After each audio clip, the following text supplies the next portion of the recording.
Hello, नमस्कार, शुभ सकाळ मंडळी. कसे आहात? मजेत ना? मी पण मस्त आहे. घेऊन आली आहे तुमच्यासाठी 11 मार्चचा लक्ष्मीच्या पावलांनी या मालिकेचा रिव्ह्यू. चला तर मग सुरुवात करूया आजच्या भागाला. कलाने बोर्डवर त्यांच्या समानतेचा एक पॉईंट लिहिलाय आणि त्यानंतर आता चांदेकर रूममध्ये आलाय. आता कला त्याला विचारते की मगाशी तू ऑफिसमध्ये म्हणत होतास की कंपनीत कारागीर असावे अशी आबांची इच्छा होती, तर मग त्यांच्या वेळेला कशी होती कंपनी? तर आता अद्वैत तिला सांगत असतो की आपला बिझनेस तसा वडिलोपार्जित आहे.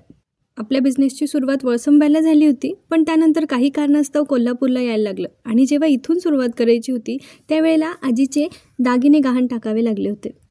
काय गंमत आहे खरे बघ ना, घरातला दागिन्यांचा व्यवसाय सुरू करण्यासाठी घरातल्या लक्ष्मीलाच दागिने गहाण टाकावे लागले. पण तशी माझी आजी खूप धाडसी होती आणि तिला तिच्या सासूबाईंचा खूप सपोर्ट होता. मग कला म्हणते, म्हणजे आजोबांच्या आईने? आता कला त्याच्याकडे जरा वेळ बघत असते आणि मनातल्या मनात काहीतरी तिचे जे मुद्दे होते ते तिने पटवून घेतलेत त्याच्याकडून, असं ती खुश होत असते. आता अद्वैत तिच्याकडे जरा बघतो एका नजरेत आणि मग समोर बोर्डवर लिहिलेलं त्याला दिसतं, बडबड करायला आवडते. आणि मग तो विचार करतो, सकाळपासून मी हिच्याशी खरंच खूप बडबड केली आहे. आणि त्यानंतर त्याला आठवतं की सकाळी आपण हिला म्हटलं होतं, जर तू एखादा मुद्दा लिहिला आणि जर तो क्रिस्टल क्लिअर खरं असेल तर तो मी नाकारणार नाही. हे त्याला पटलेलं असलं तरी पण तो मान्य मात्र करत नाही आहे. तो तिला म्हणतो, चल मला नाही पटत. ती म्हणते, हे असं कसं? सकाळी तर तू म्हटलं होतं ना एखादा मुद्दा मी लिहिला आणि तो जर तुला पटला तर तू खऱ्याला खरं म्हणशील. मग आता म्हण खरं. आणि आता कलाला जरा बरं वाटतंय की तिने अद्वैतला पटवून दिलं आहे, तिचा मुद्दा बरोबर येते. मग ती म्हणते, हां, डोक्यावरचं खूप मोठं ओझं उतरल्यासारखं वाटतंय मला आता, चल मी येते. अद्वैतला मात्र काही केल्या काही पटवून घ्यायचंच नाही आहे. कला तिथून निघून गेल्यावर तो म्हणतो, कसं शक्य आहे? नाही, हाच तर खूप मोठा डिफरन्स आहे आमच्यात. आणि तो उठतो, बोर्डवर काहीतरी लिहितो आणि पटकन जाऊन परत जागेवर बसून जातो. तेवढ्यात कला तिथे येते. अद्वैत त्याच्या कामात असतो, मात्र त्याच्या चेहऱ्यावर मिश्किल स्माईल असतं आणि ते बघून कलाला वाटतं ह्याने काहीतरी लिहिलं असेल बरं का बोर्डवर. म्हणून ती बोर्डकडे बघते तर तिथे लिहिलं असतं की खरेला मुद्देसूद बोलता येत नाही. ती म्हणते, हे काय आहे? तो म्हणतो, तू जे वाचते तेच लिहिलंय आणि ते अगदी खरं आहे. तुला मुद्देसूद बोलता येत नाही आणि मला मुद्द्यावरच बोलता येतं. हाच खूप मोठा डिफरन्स आहे आपल्यात. तेव्हा कला म्हणते, नाही चांदेकर, हे मला मान्य नाही आहे. मग अद्वैत म्हणतो, मग ठीक आहे, तू पण लिहिलेलं मला मान्य नाही आहे. ती म्हणते, कसं मान्य नाही करत? उद्या तुला सिद्ध करून दाखवतेस ना मी. अद्वैत म्हणतो, घे चॅलेंज. कला पण म्हणते, घेतलं चॅलेंज. आता दुसऱ्या दिवशी त्यांचं काय चॅलेंज ॲक्सेप्टन्स आणि कम्प्लिशन होणार आहे काय माहिती. आता दुसरा दिवस उजाडला आहे. सकाळी या दोघांची काहीतरी भांबेरी उडाली. बहुतेक दोघांना लेट झालं आहे आणि दोघांनाही पटापट रेडी व्हायचं आहे. आता अद्वैतला त्याचा लॅपटॉप सापडत नाही आहे. तो म्हणतो, लॅपटॉप कुठे माझा? एक गोष्ट नसते जागेवर माझ्या घरात आता कला त्याला म्हणत असते की रात्रभर चार्जिंगला होता, खराब झाला असता तर? अद्वैत म्हणतो, असा कसा खराब होईल? ऑटो ऑफ आहे त्याला. मिस्टर परफेक्शनिस्ट आहे ना तो. असं कसं कलाचं ऐकून घेईल बरं? बिचारीने चांगल्यासाठीच बंद केला असेल ना लॅपटॉप, पण याला कदर नाही. माठ कुठला? आता दोघांनाही एकमेकांच्या आधी तयार व्हायचंय, म्हणून त्यांची आरशासमोर फायटिंग चालू आहे की मी आधी की तू आधी. आता अद्वैत कलाला म्हणत असतो, एवढीच घाई होती तर सकाळी लवकर उठायचं होतं ना. तर कला म्हणते, तुझा अलार्म वाजला 117 वेळा, तो बंद करायला उठला होतास तू, पाहिलं मी. अद्वैत म्हणतो, चल बाजूला हो, मला आवरायचंय. तर कला म्हणते, नाही, मी आधी आरशासमोर आली आहे त्याच्यामुळे मी आवरणार, आरसा माझा आहे. कला आता अद्वैतला बेडवर बसवून देते बाजूला. त्यानंतर त्याला काय सुचत नाही. मग तो आता कलेला म्हणतो, स्टॅच्यू. कला म्हणते, हा काय पोरकटपणा लावलाय? तो म्हणतो, नाही, हलायचं नाही, बोलायचं नाही आता, नाहीतर पाप लागेल. असं म्हणून तो आता कलेला त्याच्या हाताने कमरेला पकडून असा बाजूला करतो. नंतर तिला 2-3 वेळा ढकलत अजून साईडला करतो. तिला म्हणतो वरून, चल हो बाजूला. कला आता जरा अवघडलेली असते. ती म्हणते, चांदेकर. तर तो म्हणतो, हां ठीक आहे, रिलीज. ती म्हणते, रिलीज नाही, ओव्हर म्हणतात त्याला. आणि तो पण तिला म्हणतो, ओव्हरच आहेस तू. यांचे डायलॉग कोणी लिहित आहे त्याला हॅट्स ऑफ. काय मस्त नोकझोक दाखवली या दोघांची. तर चांदेकरला आवरायचं काही फार नसतं, पण उगीच कलाला त्रास द्यायचा म्हणून तो आरशाच्या मध्ये करत असतो. आता कला त्याला म्हणते, चांदेकर स्टॅच्यू. पण चांदेकर काही थांबतच नाही, तो त्याचा आवरत असतो. तर ती म्हणते, पाप लागेल तुला. तो म्हणतोय, चल मी नाही मानत हे असलं काही. पण कलाला आता शेवटी आवरायचंच असतं म्हणून ती अद्वैतच्या मध्ये करत असते. तो म्हणतोय, काम असतात मला दिवसभर. मग ती पण म्हणते, मग मी काय मज्जा नाही करत दिवसभर. असं करत त्या दोघांची एकदम अशी बाचाबाची चालू असते आणि त्यात कला आता बेडवर उभी राहून जाते. तेव्हा अद्वैत म्हणतो, अहो आबा तुम्ही कशाला आलात? मला बोलवायचं होतं ना. कलाला असं वाटतं खरंच आबा आले आणि म्हणून ती खाली उतरून जाते. अद्वैत म्हणतो, असंच गंडवलं होतंस ना मला. पुढे कला त्याला म्हणते की एवढा वेळ बाचाबाची करत बसला, एवढ्या वेळात माझं आवरून झालं असतं. तो म्हणतो, काय बाचाबाची? कसली बाचाबाची? हा टॉवेल काय इथे? हे असं असतं, याला म्हणतात शिस्त. माझा दिसतोय कुठे? आणि असं सगळं म्हणून आता कला जाते तिचं टॉवेल उचलायला. तेवढ्यात अद्वैत तिकडे येतो आणि बोर्डवर काहीतरी एक पॉईंट लिहून टाकतो. आणि तो पॉईंट असं असतो की आपण लोकांशी जर नीच वागलो, तसंच जर समोरचे लोक आपल्याशी नीच वागले तर ते सहन करण्याची कपॅसिटी नाही. आणि आता तशी कॅपॅसिटी तर अद्वैतमध्ये पण नाही आहे. मग ही भिन्नता नाही, ही खरं तर समानता आहे. पण अजून त्या अद्वैतच्या लक्षात नाही आली. आणि तो आता कलाला म्हणतो, माझं झालं आहे आवरून, मी जातो, बाय. आणि आता ते दोघं धावपळ करत खाली येतात. तर ह्या भांडणामध्ये दोघांनाही उशीर झाला आहे. त्यामुळे आबा आणि सरोज मॅम ऑलरेडी त्यांच्या नाश्त्यासाठी बसलेले आहेत. सरोज मॅमला आता दुसऱ्या कंपनीत जायचं आहे, तिकडचं जरा अकाउंट्स चेक करायचं आहे, म्हणून त्या आधी निघून गेले. आज ते सोबत नाही गेले ऑफिसला. आबांचं पण झालं आहे, म्हणून आबाई तिथून उठून जातात. कला त्या दोघांसाठी किचनमधून ब्रेकफास्ट घेत असते. त्यावेळेला अद्वैतचा कुणाचा तरी फोन येतो, म्हणून तो फोनवर उभा राहूनच बोलत असतो. तर कला त्याला फक्त आवाज देते, चांदेकर. आणि त्याला कळतं की कलाने आता त्याला चेअरवर बसायला सांगितले. ती पुढे काही बोललेली नसते, पण तरी त्याला कळतं. आणि मग अद्वैत नंतर चेअरवर बसतो. पुन्हा ते दोघं जेव्हा नाश्ता करत असतात त्यावेळेला अद्वैत पुन्हा फोनमध्ये असतो, म्हणून त्याला कला पुन्हा आवाज देते, चांदेकर. ती आताही सांगत नाही की फोन खाली ठेव, पण तरी अद्वैतला न बोलताही कळतं. आणि तो म्हणतो, हो खातोय. आणि तो फोन साईडला ठेवून खायला सुरुवात करतो. तेव्हा तिथे सोहम येतो आणि तो सगळ्यांना गुड मॉर्निंग करतो. तेव्हा अद्वैत त्याला म्हणतो, काय सोहम शेठ, आहात कुठे तुम्ही? काय बिझी आहात का खूप? दिसत नाही आजकाल. तेव्हा रजनी मॅम म्हणतात, आता तूच बोल अद्वैत, त्याला तूच विचार. अरे तो आजकाल मलाही दिसत नाही. तेव्हा सोहम म्हणतो, काही काय आई? तर रजनी मॅम म्हणतात, नाही तर काय, बघ मला काही बोलायची गरजच नाही आली. अद्वैतच्याच लक्षात आलं. तर अद्वैत म्हणतो, हो मग काय, ब्रेकफास्टला हा नसतो, लंचला हा येतच नाही. काय तुला आमच्यासोबत काही खायचं नाही आहे का? तसं असेल तर सांग. तर सोहम म्हणतो, अरे काही काय दादा. आणि मग तो असं बोलता अद्वैतच्या प्लेटमधून एक चमचा पोहेचा घेतो आणि खातो. रजनी म्हणते, अरे काय? तर सोहम म्हणतो, अगं राहू दे गाई, दादाचे मजा. आता सोहम पण सांगतो, हे बघ खाल्लं, आता झालं. तेव्हा आता आबा म्हणतात, अरे अद्वैत त्याला करू दे मजा. एकदा का त्याचं लग्न झालं की बायको म्हणेल तसं उठ म्हणेल तर उठायचं, आणि बस म्हटलं की बसायचं. सोहम म्हणतो, आबा हे माझ्या बाबतीत नाही हा. तर आबा त्याला सांगतात, अरे मूर्तिमंत उदाहरण आहे तुझा दादा तुझ्यासमोर, त्याच्या बायकोच्या शब्दाबाहेर नाही आहे बरं का तो. तर अद्वैत म्हणतो, आबा तुम्ही मला का बोलताय, काही काय आता मध्ये? आता फोकस सोहम आहे ना, मग त्याला बोला ना तुम्ही, मला कसं काय बोलताय? आणि कला पण म्हणते, आणि हो आबा, तुमचा हा नातू आणि माझा ऐकणार शक्यच नाही.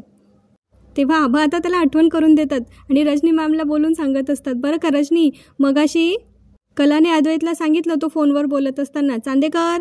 तेव्हा लगेच त्याने फोन बंद केला. नंतर तिने नाश्ता आणल्यावर त्याला परत आवाज दिला, चांदेकर. त्याने बरोबर खुर्ची घेतली बसायला आणि खायला सुरुवात केली.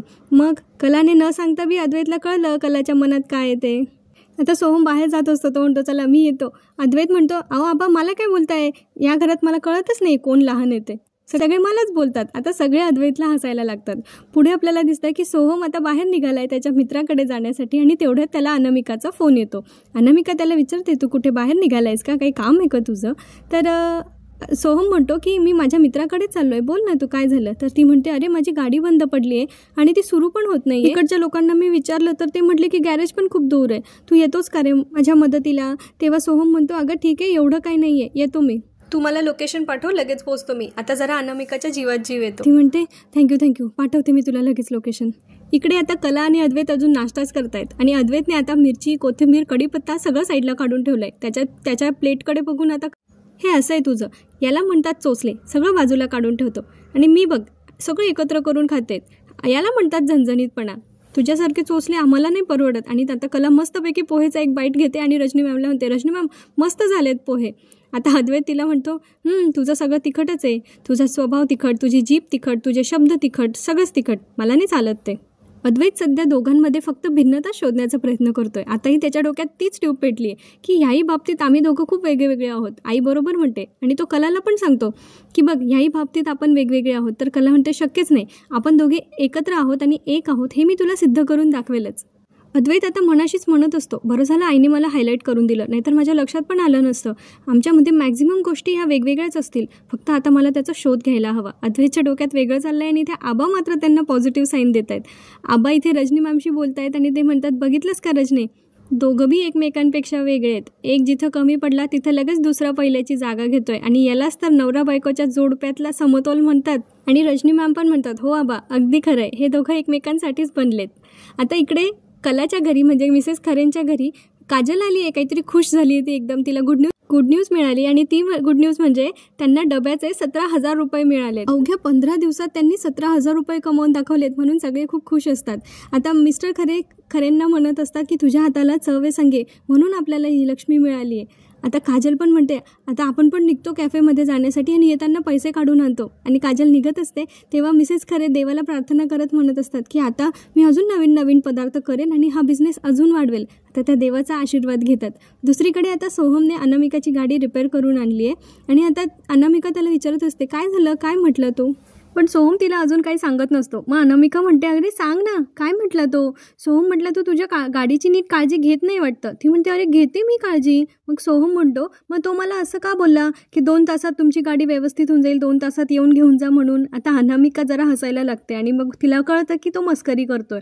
मग अनामिका म्हणते त्याला मारते एक आणि मग म्हणते कसा आहेस रे तू, पण जसा पण आहेस, एका शब्दावर आलास माझ्या, खरंच थँक्यू. आणि पण आता अनामिका काही तुला नुसतं थँक्यू नाही म्हणणार आहे, मी तुला अनामिका स्टाईलने थँक्यू म्हणणार आहे. मग सोहम म्हणतो म्हणजे काय करणार आहेस तू माझ्याबरोबर. तर ती म्हणते आता मी तुला एक मस्त ट्रीट देणार आहे. तर सोहम म्हणतो मला वाटलं पार्टी वगैरे देशील, तू तर फक्त ट्रीट देतेस. ती म्हणते अरे सध्या तरी ट्रीटच, चल इथे मस्त जवळ एक कॅफे आहे आपण तिकडे जाऊया. मग सोहमच्या लक्षात येतं तर त्या कॅफेमध्ये तर काजल काम करते म्हणून सोहमला तिथे जायचं नसतं. तो टाळायचा प्रयत्न करतो आणि अनामिकाला सांगत असतो आपण दुसरीकडे कुठेतरी जाऊया, ह्या कॅफेमध्ये कशाला. तर अनामिका म्हणते काय प्रॉब्लेम आहे पण, अरे ह्या कॅफेमध्ये ना बर्गर छान मिळतो, चल आपण तिकडेच जाऊया. मग सोहम आता विचार करतो की मी कुठे काय चुकीचं केलं आहे, उलट काजलनेच मला नकार दिला आहे. मग तो म्हणतो ठीक आहे आपण ह्याच कॅफेमध्ये जाऊया आणि ते दोघं त्या कॅफेमध्ये जाण्यासाठी निघतात. कलाची आता घरची कामं आटोपली तिकडे. आता आबा जाता जाता कलाला म्हणतात काय कलाबाई झाली का कामं. तेव्हा कला म्हणते हो आबा झाली. त्यानंतर आता कला स्वतःशीच बोलत असते, तिच्या डोक्यात काही डिझाईन्सचे प्लॅन आहे, फक्त आता ते कागदावर उतरवायचे असं कला म्हणत असते. तेव्हा रजनी मॅम येतात आणि त्या म्हणतात काय झालं कला, एकटं एकटं कुणाशी संवाद साधते. तर कला म्हणते काय नाही मी माझ्या डिझाईन्सबद्दलच बोलत होते. आता रजनी मॅम कलाला विचारतात की मगाशी तुम्ही पोहे खाताना तुमच्या दोघांचं काय चाललं होतं गं, सांग मला. कला मात्र हे ऐकून भुजकाळ्यात पडते. इकडे आता सोहम आणि अनामिका पोचलेत कॅफेमध्ये, म्हणजे काजल जिथे काम करते त्या कॅफेमध्ये आलेत ते. आणि नेमकं अनामिका ज्या वेट्रेसेसला आवाज देते ती दुसरी तिसरी कोणी नसून काजल असते. आता अनामिका तिला ऑर्डर देते एक बर्गर आणि एक आईस टी आणि सोहू तुला. आणि तेव्हा काजलचं लक्ष जातं की तो सोहू म्हणजे दुसरा तिसरा कोणी नसून तिचा सोहम असतो. त्याला बघून काजलला धक्का बसतो आणि ती त्याच्याकडे बघतच राहते. आणि सोहम आन्सर करतो की सेम, म्हणजे त्याला पण तीच ऑर्डर हवी आहे जी अनामिकाने केली आहे. मग अनामिका सांगते सेम, पण काजल तिथून हलत नाही. हे बघून अनामिका तिला म्हणते एक्सक्यूज मी. आता पुढे कलाचा सीन कंटिन्यू करतात. कला आता तिला कळत नाही की यांना काय उत्तर द्यावं. ती म्हणते आम्ही काय नाही. रजनी मॅम म्हणतात काही नाही कसं, अगं मी ऐकलं तुम्ही दोघे बोलत होतात आपण दोघे वेगळे आहोत, नाही मी सिद्ध करेल आपण दोघं वेगळे नाही आहोत. नाही म्हणजे मला तुम्हा नवरा बायकोंमध्ये पडायचं नाही आहे, पण काळजी वाटली म्हणून विचारलं, काही प्रॉब्लेम नाही आहे ना. आता कला त्यांना सांगायला जाते की नाही रजनी मॅम हो सांगतेच तुम्हाला, तुमच्या पुतण्याच्या डोक्यात एक नवीन खूळ आलं आहे. त्याला असं वाटतं आहे की आम्ही दोघं एकमेकांसाठी अनुरूप नाही आहोत. आणि हे ऐकून रजनी मॅम आणि मागे उभे असलेले आबा दोघांनाही धक्का बसतो. रजनी मॅम म्हणतात काय लग्नाच्या इतक्या दिवसानंतर त्याला हा प्रश्न पडतोय. अगं पण आतापर्यंत तर सगळं काही सुरळीत चाललं होतं ना, मग हे मध्येच काय. आणि संसार म्हटला नवरा बायको म्हटलं की भांड्याला भांडं लागणारच. थांब मीच बोलते त्याच्याशी. पण कला आता रजनी मॅमला अडवते आणि ती म्हणते की आमच्या दोघांमध्ये कोणी तिसरं बोललेलं त्याला आवडणार नाही आणि तो मी उगीच घरच्यांना भडकवते असं म्हणून माझ्यावर जास्त चिडेल. त्यापेक्षा मी आता चांदेकरला 1 वर्षापासून ओळखते, त्याच्यासोबत 1 वर्ष संसार केला आहे मी, त्यामुळे त्याचे वाकडे विचार सरळ कसे करायचे हे मला चांगलंच माहिती आहे.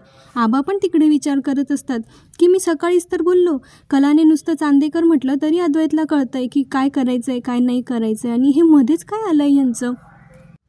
कला आता रजनी मॅमला आश्वासित करत असते की मी सांभाळून घेईल हे सगळं. तेवढ्यात तिकडून चांदेकर येतो, म्हणजे अद्वैत येतो आणि तो म्हणतो काय तुझं काय चाललं आहे, कोणत्या कामाला किती महत्त्व द्यायचं आहे हे कळत नाही का तुला, काय रेंगाळत बसली आहे. कला म्हणते मी रेंगाळत नाही आहे, मी माझी कामच करत होते आणि मी काम करत असतानाही माझ्या डोक्यात डिझाईन्सचं काम चालू असतं, हे विचार असतात माझ्या डोक्यात, हे तुला माहीत नाही आहे का. आता अद्वैत तिच्यावर चिडतो आणि म्हणतो आता बस कर, आता चल कामाला लाग, चल ये लवकर वरती. आणि आता कला पण तिकडून निघून जाते. पण आबांच्या डोक्यातून आता हे विचार काही लवकर जाणार नाही आहेत. इकडे आता सोहम अनामिका गेलेत कॅफेमध्ये. अनामिका फोनवर बोलत असते आणि त्याच वेळेला काजल तिच्यासाठी आईस टी आणि बर्गरची ऑर्डर घेऊन येते. आणि काजलचं सगळं लक्ष सोहमकडे असतं. ती सोहमकडे पाहता पाहता विचार करत असते मनातल्या मनात की हीच ती अनामिका आहे का, त्या दिवशी जिचा फोन आला होता आणि तिने भेटायला बोलवलं होतं, मग ह्यांना दोघांना भेटायचं होतं. असं असेल तर मग मग त्यांना ह्याच कॅफेमध्ये हा का घेऊन आला हिला दुसरीकडे जाता येत नव्हतं का? असा सगळ्या विचारांचं तिच्या डोक्यात थैमान चालू असतं आणि त्याच याच्या गडबडीत तिच्याकडून अनामिकाच्या कपड्यांवर ते आईस टीचा ग्लास जो असतो तो सांडतो. आणि मग अनामिका म्हणत असते इट्स ओके ठीक आहे राहू दे, पण सोहम आता चिडतो आणि मग उठून काजलवर ओरडतो की हे काय करताय तुम्ही. तेवढ्यात काजलचा मॅनेजर, त्या शॉपचा ओनर तिकडे येतो कॅफेचं, आणि मग तो म्हणतो काजलला की काय चाललं आहे तुझं, आज नुकसान करायचंच ठरवलं आहे का? आणि मग तो जाता जाता काजलला ओरडून जातो की झालं की ये, मला तुझ्याशी बोलायचं आहे, असं असेल तर मी तुला कामावरून काढून टाकेल, तुझं लक्ष कुठे वगैरे वगैरे. आणि मग सोहम पण तिच्याकडे रागात बघत असतो आणि या सिच्युएशनमध्ये सोहम पण तिच्यावर ओरडला आणि हे सगळं सोहमने मुद्दाम करून आणलं ह्या विचाराने काजल आता त्याच्याकडे जरा रागात बघत असते, पण ती मनातून हर्ट झालेली असते, तिच्या डोळ्यातही पाणी असतं आणि सोहमलाही कळत नाही की आता ह्या सिच्युएशनला कसं वागायचं आहे. पण त्याला काजलचा इतका राग का येतोय हे पण अजून सोहमला कळत नाहीये. अनामिका आता मॅनेजरला विचारते मला फक्त एवढं सांगा की इकडे वॉशरूम कुठे, आणि असू द्या ठीक आहे. आणि ती जाता जाता सोहमला पण सांगून जाते की रिलॅक्स. सोहम का चिडलाय तिच्यावर हे अनामिकाला माहिती नाहीये. रजनी मॅम आता आबांना पाणी घेऊन आले आहेत आणि त्या पाणी ठेवून निघत असतात, पण आबा चिंतेत असतात आणि मग ते रजनी मॅमला म्हणतात की रजनी थांब, मला तुझ्याशी जरा बोलायचं आहे. कला मगाशी तुझ्याशी जे काही बोलत होती ते तिने हलक्यात घेतलं, पण हे सगळं वाटतं तितकं सोपं नाही आहे. रजनी मॅम म्हणतात हो आबा, तिने सांगितल्यानंतर मलाही जरा टेन्शन आलं, म्हणजे आपण दोघं एकमेकांसाठी अनुरूप नाही आहोत, म्हणून संसार टिकवायचा की नाही हा प्रश्न आपल्या अद्वैतला पडलाय. आता आबा म्हणायला लागतात की हे सगळं ऐकून मला टेन्शन यायला लागलंय आणि माझ्या मनात जी भीती होती ती खरी होताना मला आता दिसायली आहे. तेवढ्यात आता नैना आणि राहुल जिन्यावरून येत असतात आणि त्यांच्या डोक्यात तेच नेहमीचे घिसेपिटे आयडियाज असतात की आपण कसं कलाला ट्रॅप करायचं, अडकवायचं, जेणेकरून आपल्याला या सगळ्या गोष्टी हाती लागतील. आणि त्या दोघांमध्ये असं बोलणं चाललं असतं की कला आणि अद्वैतमध्ये काहीतरी खदखदतंय आणि ते जर आपल्याला कळलं ना की आपलं काम सोपं होऊन जाईल. राहुल पण म्हणतो की नैना कला याच्यात जर अडकली ना तर मग आपलं अर्धं काम होऊन जाईल. आणि तेव्हा त्यांच्या दोघांचं लक्षात येतं की आबा तिथे काहीतरी बोलताय रजनी मॅमशी आणि मग ते आपल्या कामाचं असू शकतं, असं म्हणून ते दोघं आता दाराबाहेर जाऊन नेहमीप्रमाणे ऐकायला सुरुवात करतात. आबांना एवढं काळजीत बघून रजनी मॅम म्हणतात की आबा तुम्ही आत्ता काही बोलू नका, हवं तर नंतर बोलू आपण ह्या विषयावर, तुम्हाला त्रास होईल. तर आबा म्हणतात नाही बोललो तर अजून जास्त त्रास होईल मला. रजनी मॅम म्हणतात एवढी कसली भीती वाटते आबा तुम्हाला? तर आबा सांगतात की चांदेकरांकडचा कोणाचा बी संसार टिकणार नाही असा शाप आहे आपल्याला. आणि हे ऐकून रजनी मॅम मात्र शॉक होतात आणि बाहेर जे राहुल नैना ऐकत असतात त्यांना पण ह्या गोष्टीचा धक्का बसतो आणि इथेच आजचा एपिसोड संपतो. आता हा शाप कुणी दिला आहे, कधी दिला, का दिला, याची काय हिस्ट्री बॅकग्राऊंड आहे हे आपल्याला येणाऱ्या एपिसोड्समध्ये कळू शकतं. आणि आता पुढच्या भागात त्यांनी असं दाखवलंय की सगळे जेवत असताना कलाला तिच्या आईचा फोन येतो आणि ती म्हणते सांडगी मिरच्या काय, मला सांगितलं का नाही, मी पण आले असते ना. तर सरोज रोहिणी म्हणत असतात हिला साधे फोनवर बोलायचे पण मॅनर्स नाही, किती मोठ्याने बोलते. सरोज मॅम म्हणतात हिचं हे बोलणं इथे ऐकून घेण्यात कोणालाही इंटरेस्ट नाहीये. आणि अद्वैत पुन्हा आता त्यांच्या भिन्नतेमधला एक कॉलममध्ये लिहित असतो काहीतरी की कलाला फोनवर बोलण्याचे मॅनर्स नाहीये.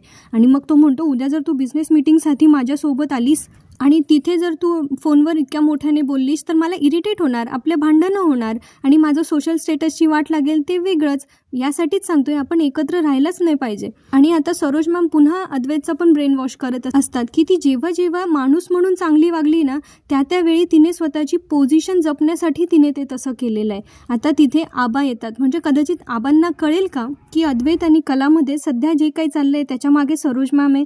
हे आपल्याला पुढच्या भागात बघणं इंटरेस्टिंग ठरणार आहे. त्यामुळे पुढच्या भागांसाठी चॅनलला सबस्क्राईब करून ठेवा. माझ्या आवाजातला व्हिडिओ आवडला असेल तर लाईक आणि शेअर नक्की करा. आणि हो, आयुष्य खूप सुंदर आहे हो, त्यामुळे हसत राहा, खुश राहा, आपली आणि आपल्या प्रियजनांची काळजी घेत राहा. पुन्हा भेटूया. धन्यवाद.